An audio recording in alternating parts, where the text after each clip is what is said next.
Massimo Maronati, CEO di Gramelot SRL. Per riguardo al pensiero, che è un po' una delle parole chiave che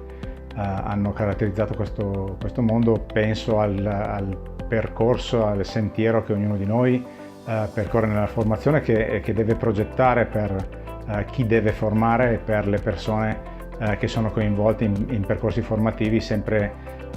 orientati all'obiettivo finale, ma sempre vari e sempre interessanti per quanto riguarda le esperienze che si fanno proprio nel cammino del sentiero, sul sentiero. Consapevolezza riguardo alla formazione è sicuramente un elemento fondamentale, perché mai come ora, in un momento di grandi cambiamenti nelle organizzazioni e anche nell'economia, la consapevolezza di dove si è e dove si deve andare è fondamentale. E credo che il ruolo del formatore sia indispensabile a supporto delle aziende, proprio per garantire che il cambiamento sia cosciente e che la consapevolezza sia il più diffusa possibile in azienda. Alleanza,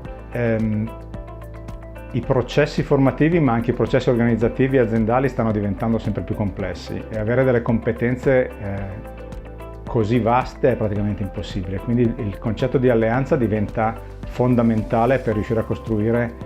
una conoscenza che sia al contempo vasta ma anche specifica e peculiare per le esigenze di ogni singola azienda e per il cambiamento che le aziende stanno percorrendo in questo periodo storico.